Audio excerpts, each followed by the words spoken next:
The morning sun bathed my lawn in serenity, but the roar of machinery shattered that peace like glass. How could one woman's greed blind an entire community to the truth standing right before them? 2. In the suburb of Lakewood, mornings held a particular charm. The sun crested over neatly manicured lawns, casting a golden glow on the fresh grass, where dew still clung like a gentle promise of warmth and serenity. Children's laughter danced through the air, mixed with the sounds of birds chirping, creating a melody that felt as familiar as a favorite song. I had always known my small corner of the world to be a haven, a place where neighbors exchanged friendly nods, where a wave was more than just a gesture, but an unwritten pact of community spirit. However, the balance of this idyllic life was about to topple, unsettling the quiet observance I cherished. My home, a modest two-story cottage on Maple Lane, stood at the border of this cozy universe, surrounded by flowering dogwoods and fragrant lilac bushes. The lilacs had been my mother's favorite. I remembered standing beneath them in the spring, petals drifting onto my hair, reminding me of the importance of roots, both in the ground and within the community.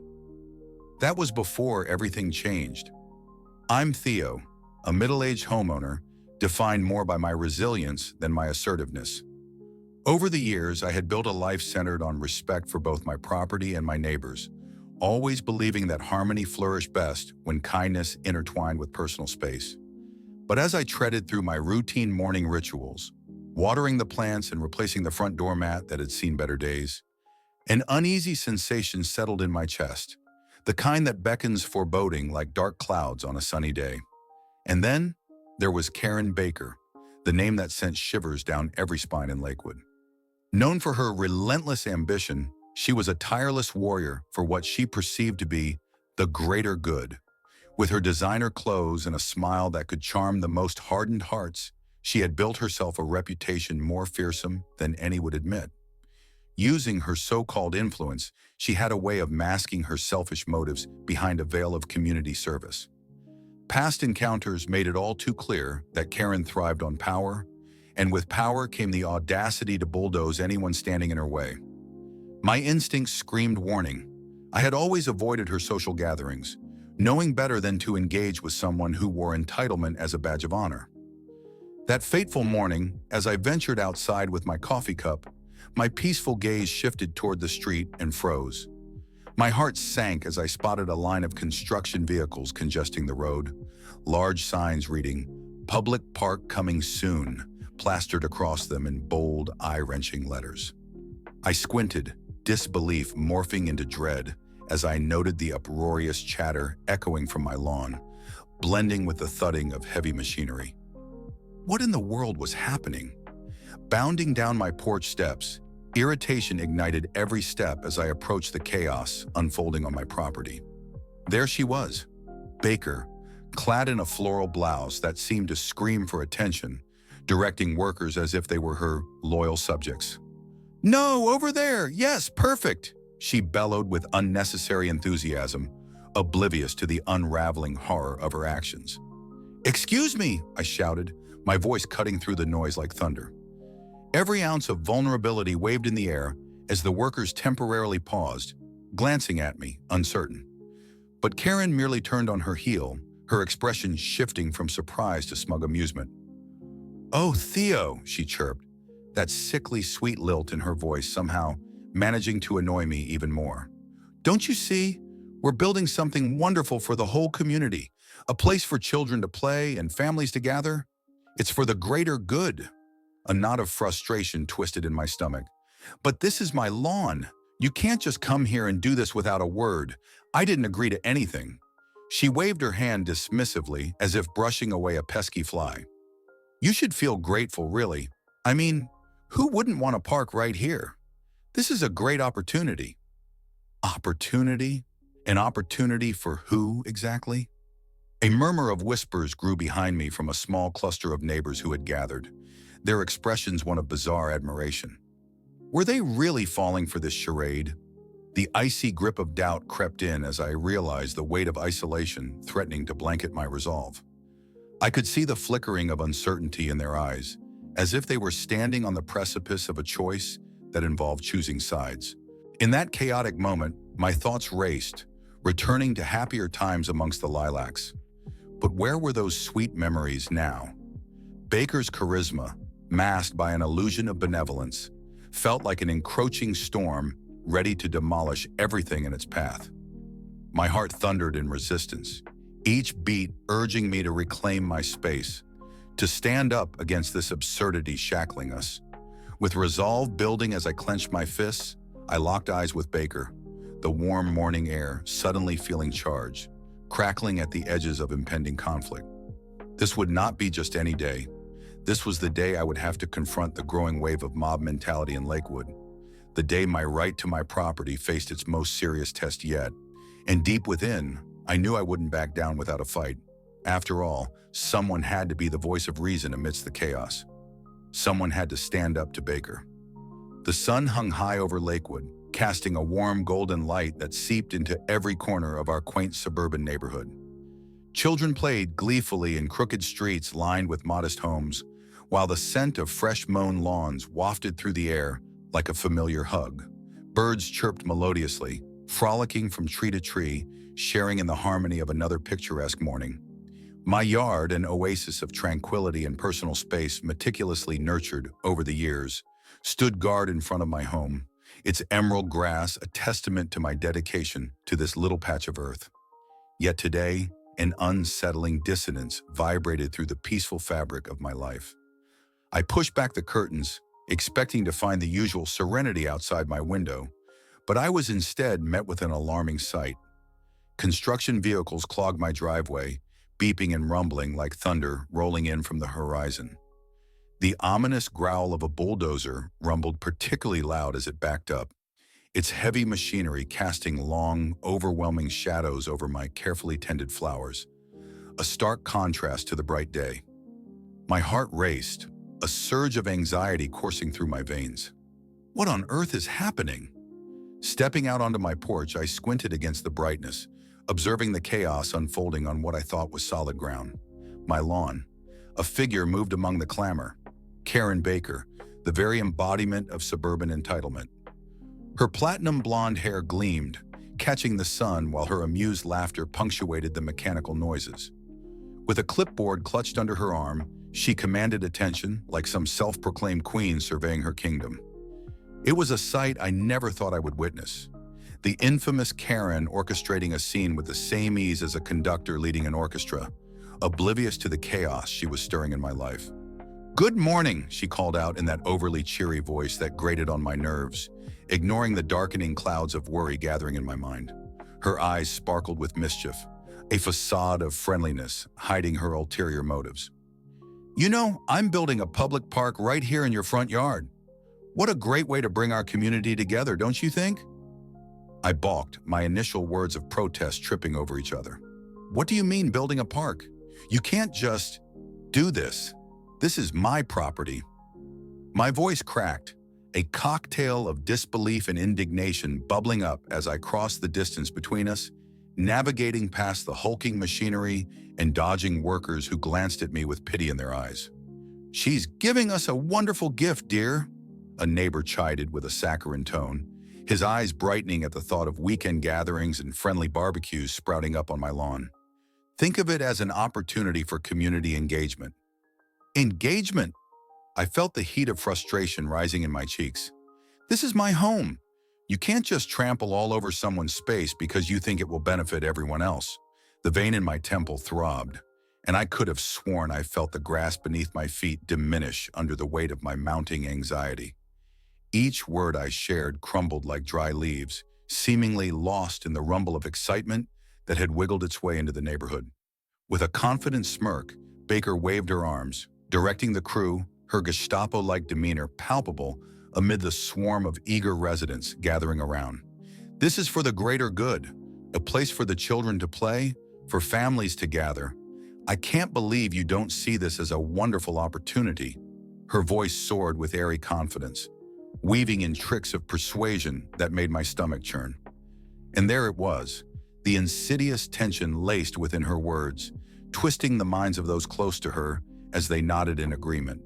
Their faces were painted with eagerness, almost dazzling in their eagerness to embrace Baker's vision. I could feel isolation creeping in like a dark cloud, overshadowing my long-standing ties to this community. Alone in my resolve, I stood there against the tide of cheerful banter and fervent chatter, grappling with a flurry of thoughts. This was not just about a park. This was about agency and the fundamental respect every homeowner deserved. Uncertainty clung to me as fiercely as the smell of fresh paint, and I was determined not to let her swindle me out of my rights. Yet as I gazed into the faces of neighbors I had once called friends, solidarity felt like a distant ship lost at sea. Finally, I shouted above the raucous sounds, a desperate plea for clarity that even surprised me. "This is my yard. You need permission to—" But Karen's laughter drowned out my resolve, overflowing with false sincerity as she turned away from me. I felt as though I were shouting into the void, my frustration inching closer to despair, swallowed by a narrative that suddenly positioned her as the hero. All I could see were the faces of my neighbors, enthralled by her lofty plans, witnessing a race toward oblivion that I couldn't bring myself to stop. The peace I once took for granted lay crumbling before me, swept away yet again by a grand illusion. In that very moment, I realized I was standing on the edge of something monumental, a battle for my home, my peace, and my voice against the absurdity sanctioned by entitlement. The sun had barely peeked over the horizon when I opened the front door, immersing myself in the familiar sights and sounds of Lakewood. Birds chirped cheerfully and the playful laughter of children floated through the air, mingling with the soft rustle of leaves in the gentle morning breeze. But today, beneath the surface of my idyllic surroundings, a storm brewed, a storm crafted by none other than Karen Baker. As I stepped onto my porch, I was met with an unbelievable sight. Two construction vehicles parked haphazardly on my front lawn, with their engines still rumbling like invading monsters. There she was, Karen Baker, swathed in a bright yellow safety vest, waving her arms as if orchestrating a chaotic ballet of workers. Her hair, wound tightly into a bun that seemed to defy gravity, reflected the morning sun. She exuded an energy that was both daunting and maddening. "Good morning," Karen called out with an insincere enthusiasm, shooting me a smile that seemed artfully rehearsed. "I'm glad to see you up bright and early. We're just getting started on the new community park." She gestured broadly toward my yard, her confidence dripping over, as if it were completely natural to claim my property without consent. I blinked, trying to process her words. "What do you mean, community park?" I asked, my voice laden with bewilderment. "This is my lawn, Karen, and you can't just—" "Oh, don't be like that!" She cut me off with an exaggerated wave of her hand, her expression turning momentarily patronizing. "This is for the greater good. Just imagine the joy your yard will bring to all our neighbors. We need a safe place for our kids to play. Think of their happiness." A knot of frustration tightened in my stomach as I felt the absurdity of the situation seep into my reality. "Karen, I never agreed to any of this. Have you even considered how I feel?" The impotence of my words echoed back at me, lost in the roar of machinery and Karen's lofty ideals. She chuckled, as if I had told her a particularly funny joke, and turned her attention back to the workers, giving me little more than a cursory glance. "Trust me, once you see how much fun we'll have, you'll thank me. The community is behind me." The moments stretched into an agonizing silence as my neighbors began to trickle out from their houses, drawn by the commotion. I looked down the street to see Mrs. Thompson, with her knitting needles still tucked into the pockets of her apron, squinting in our direction.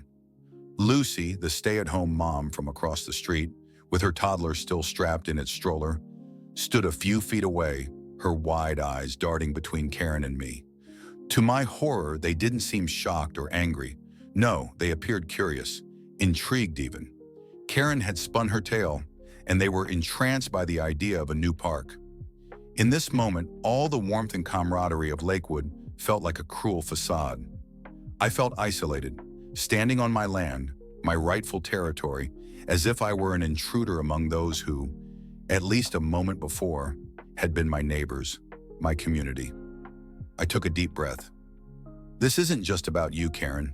You can't just come here and take over my property, without talking to me first. I braced myself, determined to stem the tide of her entitlement.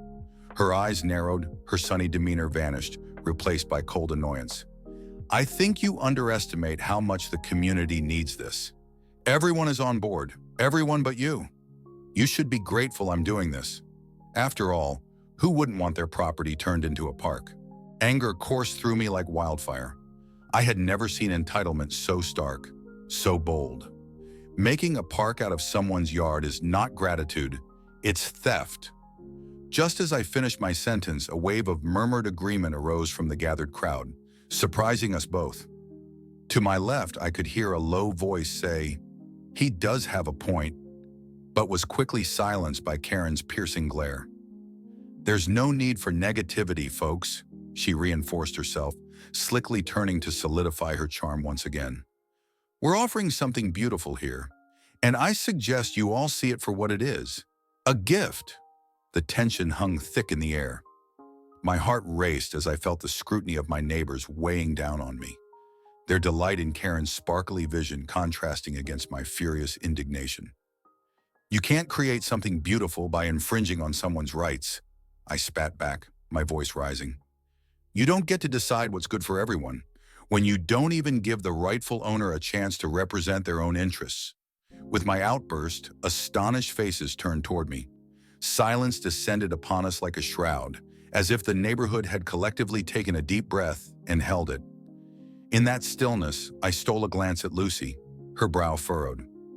Would she side with me or retreat to the comforting illusion of unity she found with Karen? Karen stepped closer, invading my space. She was all too aware of the hesitance in the crowd. "You think you can bully me into believing that you're the victim here? People want a better community, and you're just acting selfishly. I thought we could overcome this as adults, but it seems I underestimated your stubbornness." Stubbornness? Was that what she thought I was displaying? My unwillingness to stand down? The juxtaposition of our beliefs became glaringly evident, revealing the clash of values that ran deeper than property lines. It was personal space against a community's audacity, my integrity against her notions of entitlement. "I'm not being selfish. I'm fighting for my rights," I replied, my voice firming up despite the quaking of my insides. The crowd began to murmur again, veins of unease coursing through them. Some exchanged glances, clearly torn. Karen smirked, sensing her momentum shift as she diverted attention back to the scattered faces. "Why don't we take a vote on this later? If he's really against the idea, we can figure out how many people want to support this park. Isn't that fair?" Karen seemed to thrive on her cunning ability to pull their interest away from the truth, and my stomach twisted in response. Each argument, every heated exchange, became a part of the brewing conflict unfolding in my once cozy neighborhood. I felt drained, caught between delivering a righteous defense and facing the collective resolve of my community. This wasn't just about me versus Karen. It was about everything I believed Lakewood represented, a space of mutual respect and consideration that seemed to be slowly slipping away. As I stood in the midst of this chaos, under the glaring sun and alongside my bustling neighbors, I realized that I needed to do more than just shout into the void. I needed to fight for the boundaries of my home while also seeking to reclaim the spirit of our community, one that understood and validated personal autonomy. The battle lines were drawn, but my determination just ignited the flame of resistance. This was just the beginning. The tension in Lakewood reached a boiling point as Baker's conveyor of lies and entitlement flourished under the dull hum of her own grand design. Community members crowded the room during the town hall meeting, nearly outnumbering those belly-deep in sympathy for my plight. I sat rigidly in my chair, the weight of every accusatory whisper pressing down on my shoulders. Baker swayed, her usual charm diluted under the fervent glow of falsehoods, dismissing my grievances as if they were simple disturbances to her perfectly orchestrated performance. "With your generosity and vision, we can all have something truly spectacular." She gestured dramatically, too grandly for a project that had been imposed on my property without a thought to my rights. "Imagine the laughter of children, the sounds of our neighbors gathering for picnics. We can knit our community closer, right here."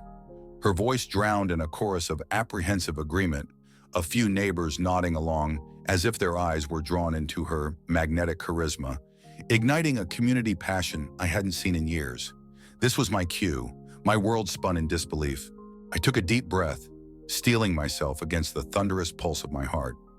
With each clap of Baker's hands, each false promise that echoed through the austere walls of the town hall, I felt my patience fraying. "What you're suggesting, Baker," I interjected, rising from my seat with a mixture of resolve and trembling frustration, "is a blatant disregard for my property and what it symbolizes. A personal sanctuary cultivated through years of love and hard work." A hush swathed the gathering, punctured by my tremor of defiance. Baker flashed a bright smile, feigning shock. "Sanctuary? Oh, come now. This isn't just about you. Your yard is a perfect location for something that benefits everyone. I'm providing a gift to the community. Why would you fight that?" The air crackled, heavy with disbelief, as I felt her words like daggers, each one aimed to pierce the heart of my resolve.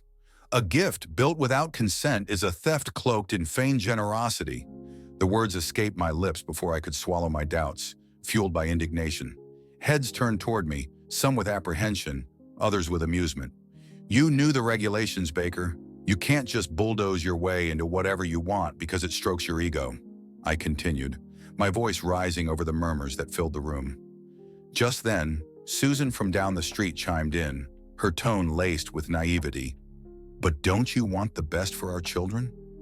This really does seem like a wonderfully altruistic proposal." Frustration erupted beneath my skin. My trust began to fray amongst the people I had shared barbecues with and exchanged greetings for years. "You all love this community, right? Then let's band together. Respect the sanctity of each other's home. This isn't about me being a bad neighbor. This is about fighting back against someone who believes their desires outweigh our rights." I could feel the tide shifting, some faces lit with understanding, while others hardened like stones, drawn into the warm bubble of Baker's manipulation. She countered again, her expression a portrait of faux concern, as her eyes glinted with a predatory satisfaction. "I admire your spirit, but let's not pretend this isn't in the interest of fun for all. How can we grow together if not by opening our gates? And how can we trust you with our gates when you've already climbed over mine?" I seethed, the anger cooling into desperation as I withdrew back into my own heart on the realization. There was no winning each conversation. Each retort against the growing tide of Baker's followers felt like I was clawing my way up a slippery hill, and she was at the peak, laughing. The discussion grew fevered as tempers flared. Another neighbor, Mr. Thompson, shouted for quiet. "Let's hear both sides. But we need to remember what's at stake. Are we really going to support a project that doesn't respect one of our own?" Yet as soon as the room decompressed, Baker's bright laughter rang like a bell, reverberating in ways that appealed to the charming aspirations of Lakewood. As I stood there, rage mounted beneath my skin like fire, creeping up closely to an unwelcoming blaze. "Baker, you're nothing if not persistent," I hissed, my hands balled into fists. "But your manipulation is spelled in plain sight. You don't care about the community. You care about the control you can exert over it." The murmurs roared louder, ripples of dissent bubbling beneath the surface of Baker's manufactured utopia. She leaned closer, as if drawing some unfathomable power from proximity. "You are quite mistaken, dear neighbor. My investment into this project isn't just personal, it's a legacy." Her voice crescendoed, basked in self-righteousness. A flicker of hope surged through me, intertwined with despair. Baker's extravagant vision distorted the delicacy of what we once shared. I could see the glint of defiance in a few faces among the throng. They didn't blindly follow her. "Let's set the record straight then, shall we?" I found the strength in my voice pushed forth by a deep-rooted yearning for reclaiming my own sense of agency. I was not only fighting for my lawn, I was fighting for my home, my identity. If this legacy means tearing my home from under me, I want no part of it.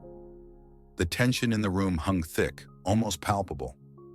Baker's smiling facade briefly cracked as the weight of the moment hung like a tight rope above a yawning chasm. "This isn't the truth you want to tell," she warned, eyes narrowing, a flicker of concern hidden deep beneath layers of entitlement. But the truth is, I'm helping you all, whether you see it or not." Her voice dripped with finality. An unsettling silence stretched like a taut wire. Suddenly, a chorus of indifference swirled around me. I felt every anxious heartbeat thumping in the hallway of certainty. Would they ever open their eyes? Could I stand alone in this fight against one woman's insatiable greed while watching my neighbors fall into her sway? Is it truly selfish to protect my home? I questioned aloud, hoping the vulnerability in my voice would resonate amidst the firmly planted illusions of Baker's grandeur. All eyes were on us, the storm approaching, a tempest brewing. But before answers could surface, the room erupted into heated arguments, drowning Baker's mounting rebuttals and clamoring confusion, while I wrestled with the sobering realization. I was irrevocably alone in this storm, an inevitable separation from my community, as the next steps loomed over me like dark clouds gathering before a torrential downpour. Is this how it ends? I thought, despair knotting tightly in my stomach. Will my fight be extinguished like a flickering flame? With unresolved tension sharp enough to cut, the meeting dispersed without a clear mandate, leaving a lingering breath of uncertainty hanging in the air. And as I stepped out into the cool embrace of the night, I felt the desperation of my solitary stand seep into my bones. Would I really confront Baker again, attempting to pull the community's gaze from the fog of persuasion? The sun was setting, casting a golden hue over the makeshift protest that had taken me days to organize. I stood in front of my lawn, the very yard that Baker had so brazenly deemed a public park, clutching a hastily made sign that read, "My yard, my rights." Around me stood a small but passionate group of neighbors, faces lit not just with defiance, but a newfound camaraderie that I hadn't fully anticipated. "Are we really doing this?" my neighbor Greg asked, the uncertainty in his voice tinged with fear. His normally jovial nature had taken a hit as Baker's influence swelled in our community, making mockery of any dissent. He looked around nervously, as if checking for spies among the older folks. But I could see embers of determination in his eyes. "Yes, we are," I replied, trying to inject confidence into my wavering voice. "This is about more than just me or my yard. It's about all of us standing up against entitlement." As I said those words, a rush of energy coursed through me. I had reached a tipping point. I felt it was time to not only confront Baker, but also to reclaim my space from the shadows of division she had cast over our community. Just then, like a queen surveying her kingdom, Baker sauntered into view, arms crossed, flanked by those who had stood by her side until this point. She wore a smug smile, a perfect contrast to the growing tension in the air. Well, if it isn't the underdogs trying to save a patch of grass," she chuckled derisively, leaning into the power of her perception. "Is this a protest or a comedy show?"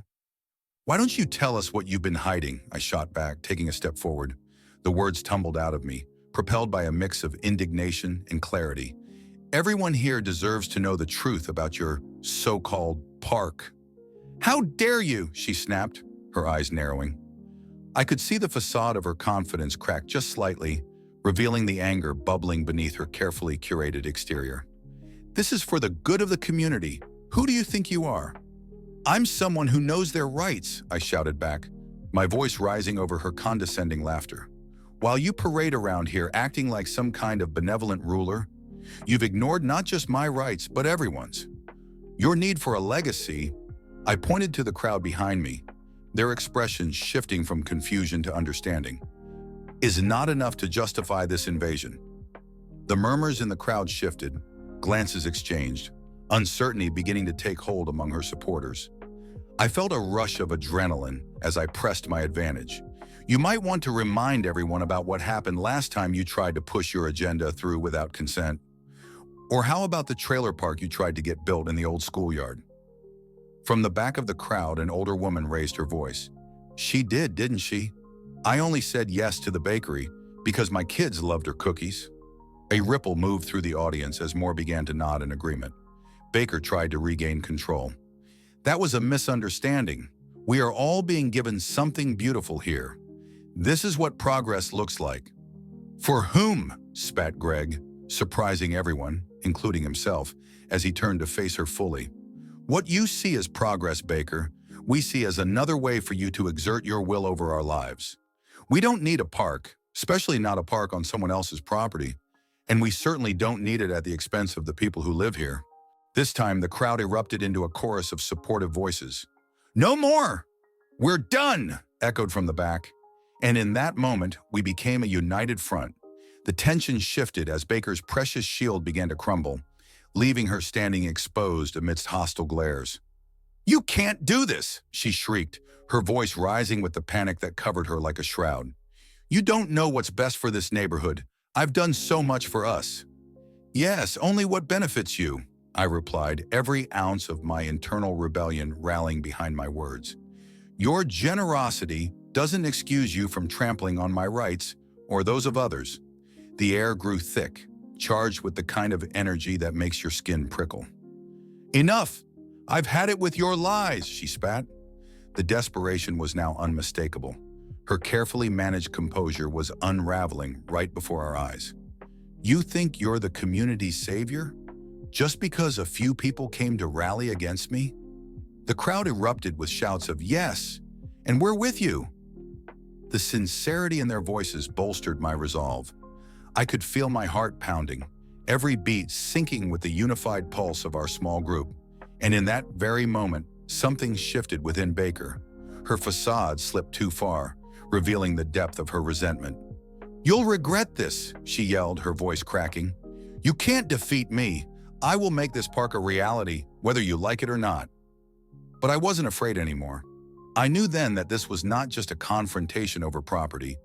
It was a fundamental fight against hubris, a defiance against the notion that one person could dictate the lives of many. The crowd lent their strength to me, and as Baker stumbled backward, the realization struck me. This wasn't just about reclaiming my land. It was about empowering others to stand up against the wave of entitlement sweeping through Lakewood. In that clash, it became abundantly clear that our small community could no longer ignore the quiet injustice of one making decisions that affected us all. You can bulldoze my lawn, I declared, my voice steady and confident now. But you cannot bulldoze our spirit. The community has more power in unity than your money ever will. And with that, the turning tide washed over us. Baker's face morphed from indignation to disbelief as her supporters wavered, glancing at one another, questioning if they could still stand beside her. Perhaps they understood that the truth could transcend entitlement, and it was that understanding that would pave the way for our resolution. As the sun dipped below the horizon, a sense of relief washed over me.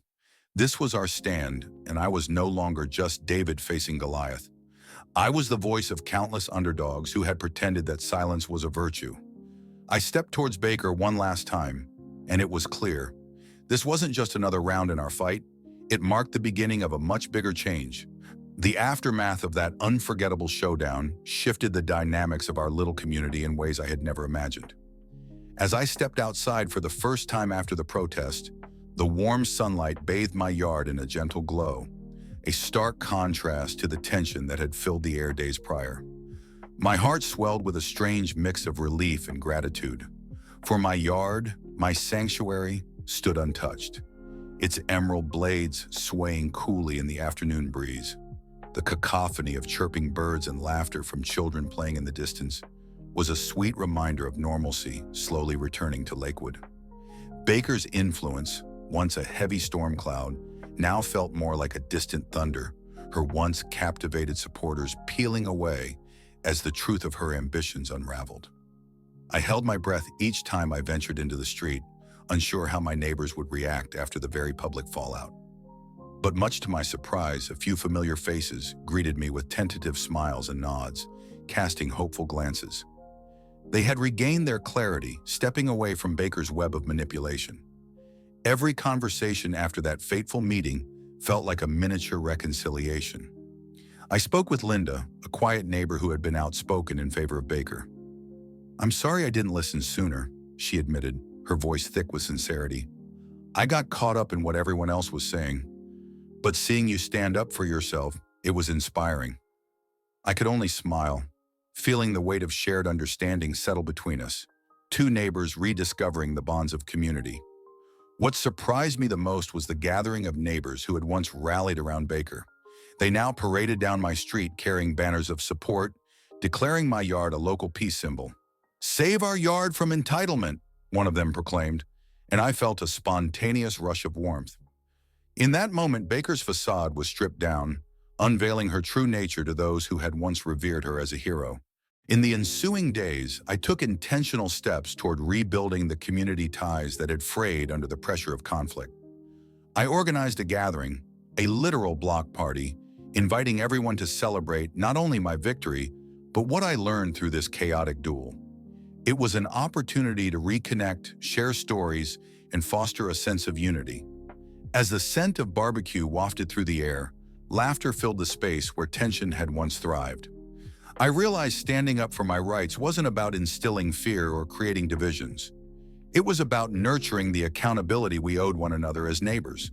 Throughout that day, beneath the sparkle of fairy lights strung across our yards, I felt a sense of peace and belonging that had eluded me during those trying weeks. Conversations flowed, laughter echoed, and I couldn't help but notice Baker on the outskirts, her expression a swirl of frustration and realization. In her desire to impose her vision, she created no park, only a community that had collectively learned the intricacies of entitlement and resilience. And therein lay the lesson I had grappled with myself. The conflict had taught us all something profound about the importance of empathy. It redefined what it meant to be a part of a community. I had once viewed my yard as merely my own, isolated and enclosed. But in reclaiming it, I had uncovered something more significant. A shared space built on respect, where neighbors could flourish in solidarity. As dust settled over Lakewood that evening, I watched my beloved yard transform once again into a sanctuary, different but more beautiful for what it had endured. I understood now that the true essence of community was more than just proximity. It required vigilance and empathy to ensure everyone had a voice. A reminder that against storms of entitlement, united we could reclaim and protect our shared bonds.